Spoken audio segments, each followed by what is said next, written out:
안녕하세요. 저는 몇 달 전 파혼한 20대 후반 공무원 직장인 여성입니다. 3년 사귄 남자와 죽고 못 살 정도로 뜨겁게 연애한 지난날이 이렇게 허무하게 모래성처럼 무너질 줄은 몰랐습니다. 놀랍도록 이상한 예비 시무와 그 신우 때문에 파혼하긴 했지만 결과적으로 그런 신기루 같은 집안에 속아서 넘어갈 뻔했던 게 아찔할 정도입니다. 그래서 빨리 파혼한 게 다행이라고 생각하고요. 그렇게 생각하니 마음도 차분해지고 정리가 잘 되더라고요. 이혼보단 파혼이 낫다는 주변 사람들의 위로를 들었지만 솔직히 파혼하면서 이해 못할 일들이 많았기에 여기 사연 게시판에다가도 한번 써봅니다. 전 예비신랑, 편의상 이 글에선 남친이라고 호칭하겠습니다. 남친이랑 저는 대학 때 알게 된 사이였다가 연인으로 발전해 3년 사귀게 되었어요. 남친네 쪽은 학군 지역에서 중고등학생 대상으로 하는 학원을 운영하고 있었고 남친은 늘 그 학원을 물려받을 생각을 하고 있었습니다. 그래서 졸업하고 아예 학원 행정실에서 팀장급으로 근무 중이었어요. 대학 다닐 때부터 복수 전공으로 교육학까지 들으며 앞날을 준비해왔던 사람입니다. 저희 집은 대대로 공무원 집안이고 저 역시 2년 준비 끝에 바로 시험에 합격해서 서울 지역에서 근무하고 있었습니다. 남친은 늘 자기네 집이 돈이 많다고 자랑했어요. 학원 역시 10년 안에 본인이 물려받을 것이며 경영권을 손에 얻으면 그 즉시 온라인 사업으로 확장해서 학원을 크게 늘려갈 것이라는 담대한 포부를 가지고 있더라고요. 그런 남친의 모습에 존경스럽기도 하더라고요. 남친이랑 남친의 집안 쪽에서도 저희 연애가 3년 다 되어가니 자연스럽게 결혼할 것이라고 생각하고 있었습니다. 그렇게 물 흐르듯 양가에서 허락받고 준비하게 되었고 그 흔한 싸움 같은 것도 없이 너무나도 자연스럽게 미래를 함께 그리게 되었습니다. 그래서 천생연분이라고 생각했죠. 다들 그러더라고요. 결혼은 억지로 하려 해도 안 맞는 사람이랑은 진도가 안 나가고 인연이랑은 눈 살짝 감았다 뜨면 식장 버진로드를 걷고 있을 거라는 주변 사람들의 말에 저희는 정말 서로가 하늘이 맺어준 인연이라고 생각했어요. 저 역시 저에게 너무나도 잘해주는 남친을 결혼 상대로 늘 생각했었고 그런 남친 부모님에게도 잘하고 싶은 마음이 들었습니다. 결혼 전 서로의 집에 가서 인사할 때도 저는 직접 만든 앙금 케이크와 한우, 그리고 어머님 좋아하실 노란 후리지아까지 한아름 사서 방문했어요. 예비 시모가 정말 좋아하시더라고요. 어쩜 이렇게 얘는 내가 좋아할 집만 골라서 하니 너무 예쁘다. 고마워. 좋아해 주셔서 제가 또 감사합니다, 어머님. 어머님이래. 나 정말 시어머니 되나봐. 얼른 앉아서 식사하자. 그렇게 화기애애한 분위기로 예비 시댁 쪽을 비웠고 저희 집 역시 남친을 매우 마음에 들어 하셨어요. 저는 쭉 그렇게 결혼 준비가 잘 되어갈 줄 알았습니다. 삐그덕거리기 시작한 건 예비 신호가 끼기 시작하면서부터였습니다. 남친에게는 여동생이 있었습니다. SNS에서도 꽤 유명한 인플루언서라고 하더군요. 본인을 팔로우하는 사람들을 모아서 공동구매를 하고 업체로부터 그 차익을 받는 구조로 수익을 얻는다고 하던데 많이 벌 때는 월 1,000만 원까지도 벌고 그런다더군요. 저는 SNS를 안 해서 몰랐는데 남친 말로는 본인보다 더 잘 벌 거라며 미리미리 잘 보이자고 농담조로 말하더군요. 남친은 여동생 사진을 보여주면서 우리 집안의 가보라고 너무나도 자랑스러워 하더라고요. 사진을 보니 정말 예뻤고 팔로워 수를 보니 10만 명이 넘더라고요. 아무튼 그런 예비 신우와 식사 자리를 갖게 되었습니다. 남친하고 셋이서요. 처음 인사했던 그 황당했던 순간이 지금도 생각납니다. 안녕하세요. 처음 뵙겠습니다. 반가워요. 안녕하세요. 저를 처음 뵙는다고요? 저 몰라요. 껌을 딱딱 씹으며 건조하게 툭 쏘는 예비신우 때문에 너무 놀랐습니다. 예비신우는 제가 본인을 알아보지 못한 것에 기분이 이미 상해 있더라고요. 오빠한테 들었는데 나 모른다고 했다면서요? 그럴 리가 없을 텐데. 자존심 때문에 일부러 나 모르는 척한 건 아니고요. 내 팔로워 수가 10만 명이 넘는데 나 모를 수가 없거든요. 내가 얼마나 유명한데. 아, 제가 SNS를 잘 안 해서요. 너무 바빠가지고. 그럼 나는 뭐 한가해서 SNS에서 활동하는 줄 아세요? 요즘은 그게 트렌드예요.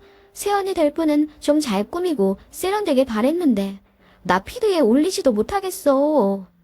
그렇게 말하며 저를 위아래로 훑어보는 예비 신우의 싸가지 바가지 모습에 저는 당황하기 앞서 바로 기분이 상하고 말았습니다. 제가 얼굴이 벌개진 채 무슨 말을 해야 할지 몰라 버벅거리는데 남친은 별 대수롭지 않은 애 마냥 말투가 그게 뭐야. 자, 빨리 시키자. 자기는 파스타 시킬 거지?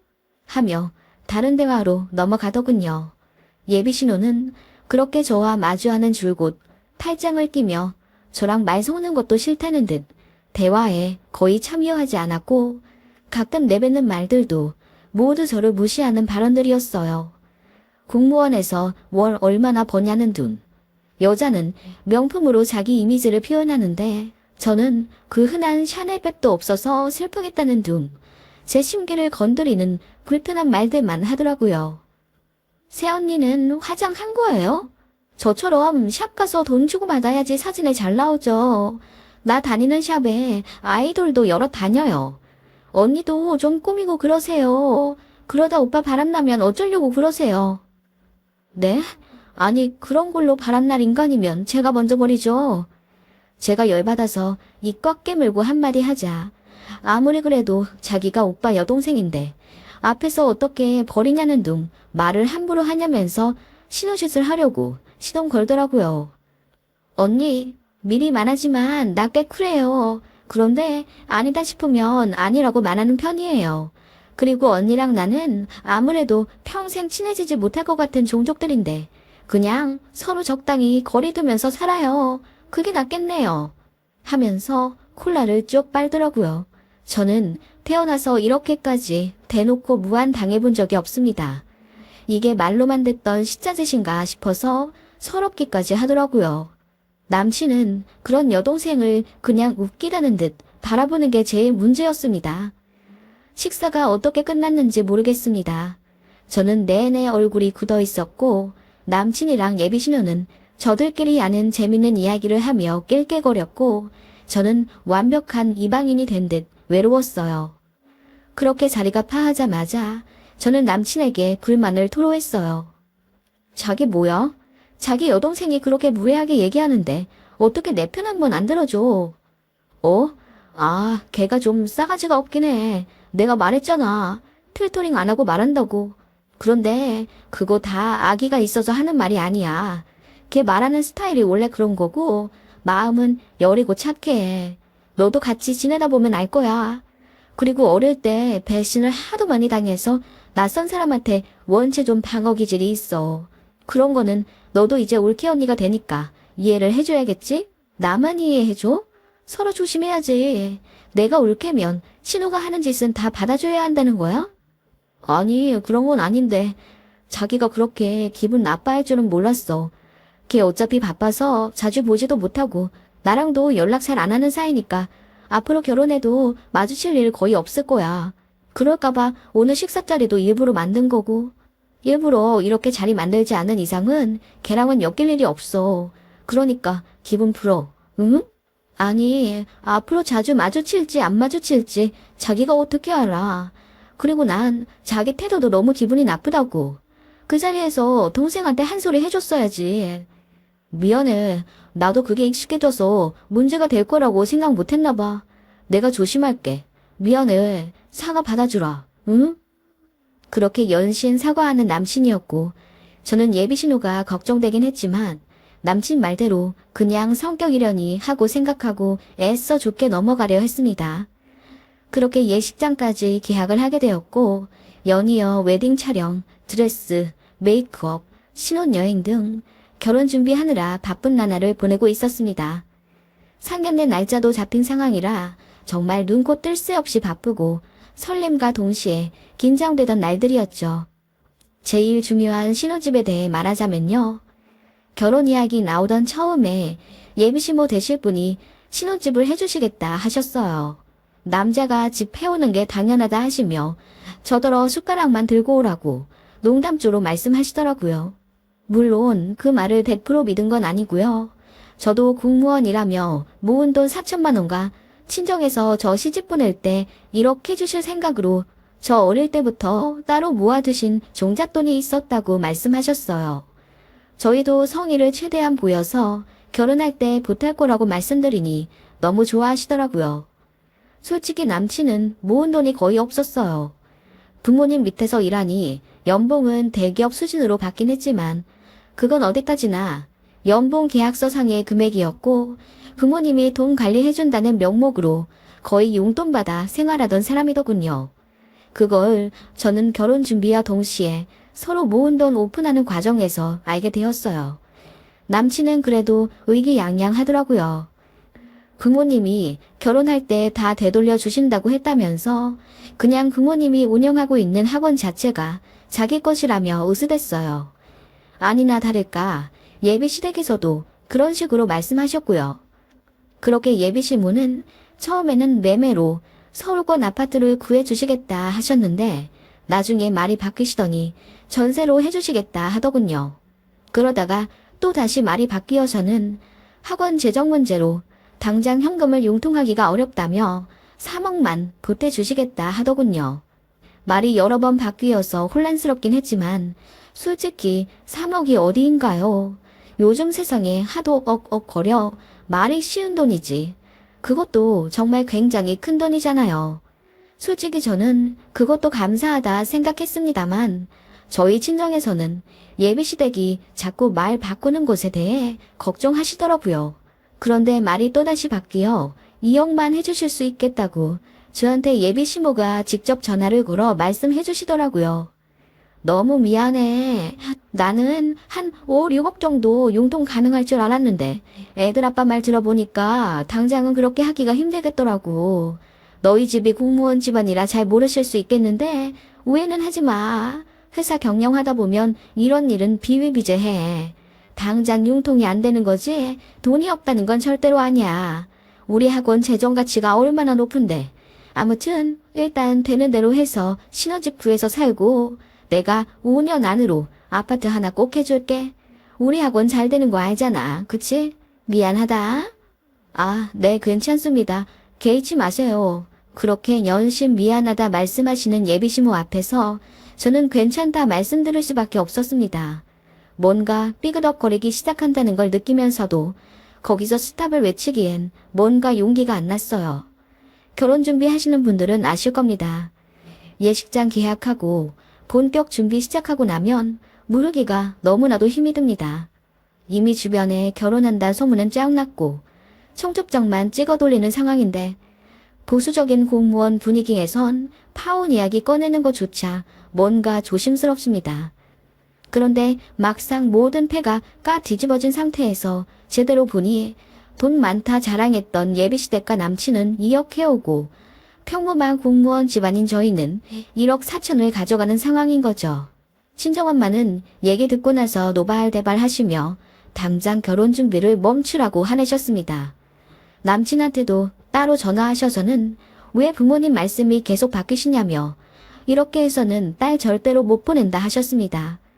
그 바람에 남친이 저희 집에 찾아와 무릎 꿇고 울고불고 빌면서 제발 한 번만 믿어달라 호소하더군요. 학원 재정에 일시적으로 문제가 생겼는데 그것만 해결하면 바로 10수억이 융통된다며 믿어달라 빌더라고요. 그렇게까지 말하는 남친이었고 하도 울고불고 난리치며 저랑 꼭 결혼하고 싶다고 애절하게 비는 통에 일단 알겠다 하고 내보냈습니다.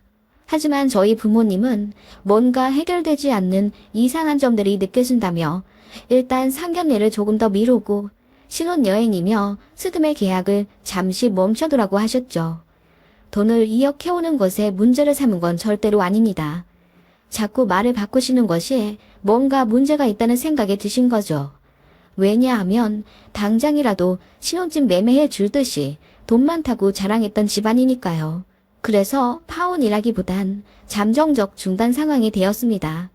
사람들이 결혼 준비 어떻게 되어 가냐고 물으면 그냥 대충 둘러대며 천천히 하게 되었다고 말했고 마음이 참 착잡하더라고요. 예비시댁에서도 상황을 알게 되었는데 별 말씀을 안 하시더라고요. 저희 부모님이 언짢으시다는 사실을 들으셨음에도 그 부분에 대해 더 언급하지 않고 아무렇지 않은 척 저에게 연락하시며 드레스는 어떤 걸로 정했냐, 신혼여행은 3박 4일이냐, 4박 5일이냐 등등 결혼 진행 과정에 대해 물으셨습니다. 너무나도 발랄한 목소리의 예비시모 모습이었죠. 그러던 어느 날 저에게 할 말이 있다며 퇴근하고 잠깐 만날 수 있냐 물으시더라고요. 알겠다고 하고 가까운 한정식 식당에 조용한 룸을 잡아 예비시모를 기다렸어요. 그런데 문이 열리고 들어온 사람은 예비신우였습니다. 제 얼굴을 한번 쓱 보면서 고개를 까닥하고 들어오는 예비신우. 그 뒤로 예비시모가 활짝 웃으며 들어오시더라고요. 어머, 어떻게 두 분이 같이 오세요? 응, 엄마가 언니 만난다길래 나도 같이 좀 끼자고 했어요. 왜요? 불편해요. 아니요, 그런 건 아닌데. 응, 우리 딸도 같이 먹는 거 불편하진 않지? 네, 어머님. 그렇게 얘기는 했지만 솔직히 음식이 코로 들어가는지 입으로 들어가는지 모르겠더라고요. 예비시모는 제 눈치를 계속 살피는가 싶더니 뒤이어 말씀하시더라고요. 사실 내가 보자고 한 이유는 너희 신혼집에 대해서 할 말이 좀 생겨가지고. 아, 네. 어떤 말씀을. 다른 게 아니라 네 신우 될 사람인 얘가 지금 경기도에 살고 있잖니. 지금까지는 거기서 살아도 별 문제가 없었는데 이제 얘가 화장품 사업을 하겠다 하더라고. 그런데 미팅하는 업체들이 죄다 강남에 있다 보니 왔다 갔다 하는 게 좀 힘든 게 아닌가 봐. 그래서 서울로 이사를 오겠대. 아, 네, 그렇군요. 그래서 말인데 너희 신혼집도 서울권으로 구하겠다고 했잖아. 따로 살면서 돈은 돈대로 나가느니 내 생각엔 같이 사는 게 좋을 것 같아서. 네? 같이 살라고요? 제가 그 말에 너무나도 놀라 입을 다물지 못했습니다. 예비신우는 옆에서 거두며 이러더군요. 저도 언니가 불편해할 것 같아서 같이 살고 싶진 않았는데요. 거기 우리 엄마 아빠가 2억 넣어준다면서요. 그러면 뭐 저도 숟가락 얹어도 되지 않을까요? 네? 아니 그게 무슨 말씀이세요. 그리고 저희 부모님도 1억 해주신다고 하셨어요. 게다가 저는 4천만 원이나 더 가져가고요. 그래도 모자라서 대출까지 받아야 하는 상황인데요. 제 말이 예비시모가 불편해하는 티를 내며 그건 알지. 예, 돈은 있다가도 없는 거고 없다가도 있는 거 아니겠니? 당장 우리가 처음 말했던 것보다 돈을 조금 해가는 건 맞지만 앞으로 얼마나 더 줄지 모르는 상황인데 그렇게 말하면 내가 섭하지. 그리고 좌우당간 너희 집보다 돈 더 해가는 건 기정사실이잖니. 2억이나 해준다는데 요즘 누가 2억을 턱턱 내준다니. 아니 어머님, 얘 말 맞다나? 솔직히 우리가 그 정도로 돈 해주는 것도 있는데 방 한 칸 내주는 게 그렇게 어렵니? 그냥 작은 방 하나 주면 돼. 아기 생기기 전까지만 같이 살고. 맞아요 언니. 저 어차피 라이브 방송 자주 해야 돼서 집에 애기 소리 들리면 안 돼요. 그래서 언니 오빠 딱 신혼 때까지만 같이 살게요. 그냥 출퇴근 용도로만 오빠네 집 쓸게요. 제일 작은 방 하나만 줘 주시면 돼요. 그리고 밥은 저 식단하는 게 있으니까 따로 먹으면 돼서 제 밥까진 안 차려주셔도 돼요. 좋죠? 너무나도 당연하게 방 한 칸 내어주길 요구하는 예비시모와 신우 때문에 저는 어이가 없어서 헛웃음이 나왔습니다. 그래서 참다 못해 말했어요. 저희 부모님도 1억 같이 내어주시는데 그럼 제 동생도 잠깐 들어오라고 해도 되나요? 그 말에 예비시모가 얼굴이 벌개지시며 말씀하시더군요. 그게 무슨 말이니? 사돈 처녀도 같이 드리겠다고. 네, 제 동생도 지금 서울에서 대학 다녀요.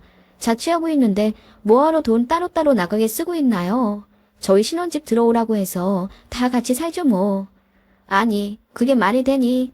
어떻게 우리 아들이 처제랑 같이 살아? 그리고 네 신혼까지 살면 세상에 집이 복작복작해서 어떻게 살아? 그게 하숙집이지 뭐니? 그러게요. 그게 하숙집이지 무슨 신혼집인가요? 그런데 어머님이랑 아가씨 말씀에 따르면 2억 해주셨으니까 제가 신우랑 같이 살아도 된다는 논리시잖아요. 그런데 저희 친정에서도 돈 해주시는데 당연히 제 여동생 불러도 되죠. 어떻게 그게 맞는 이야기니? 신우랑 처제랑 어떻게 똑같아? 내가 일부러 편하게 대해줬더니 너 시댁을 이렇게 물러봐도 되는 거야? 너희 집에선 그렇게 가르쳤니? 드라마에서만 듣던 그 대사를 제가 듣게 될 줄은 몰랐습니다. 너희 친정에서 그렇게 가르쳤냐는 말을 듣자마자 저도 폭발해버렸죠. 네, 아니다 싶으면 아니라고 말하라고 배웠습니다. 무슨 돈을 얼마나 해주신다고 신호 방 한 칸을 내어달라 당연스럽게 요구하세요? 말이 좋아 방 한 칸이지 저더러 신호 뒷바라지 한번 살라는 말이잖아요. 빨래 해주고 밥 해주면서 무슨 식모도 아니고요.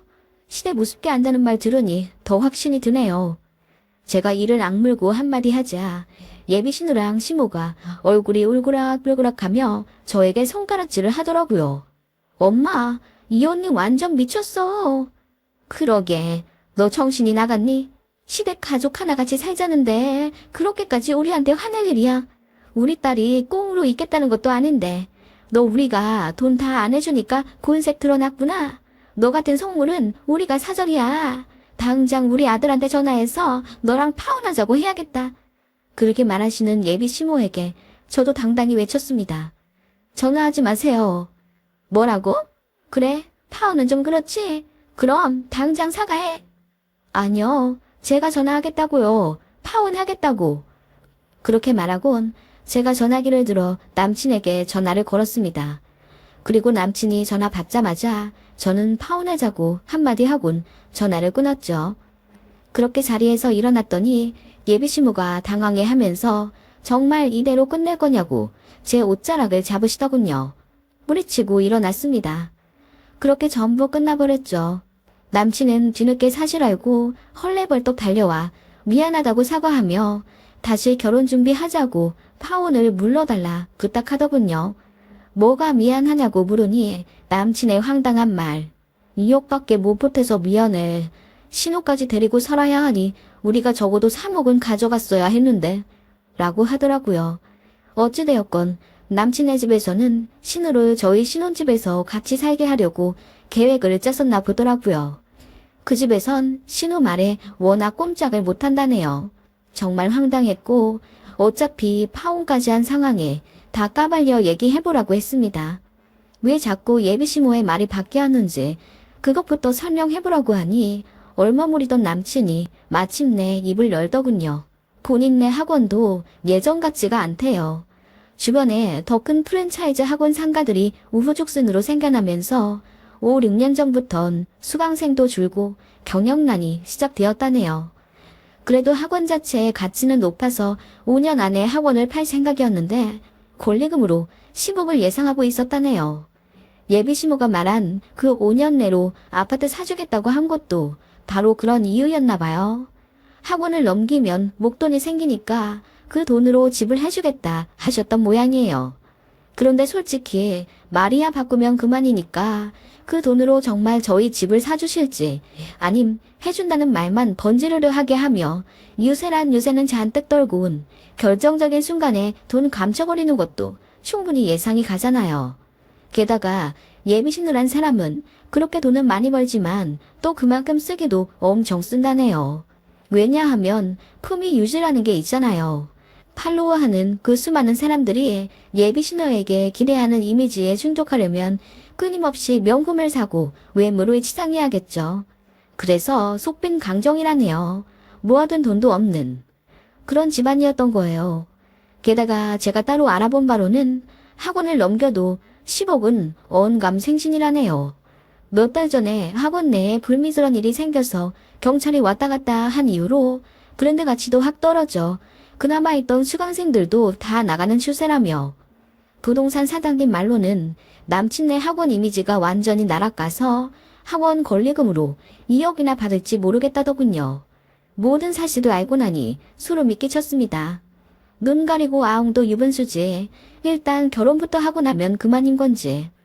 손바닥으로 하늘을 가리면 당장은 행복할지 몰라도 상대와 상대 집안까지 그렇게 속인 채 그것도 모자라 시차즈까지 하려고 했던 그 집안 사람들이 너무나도 황당합니다.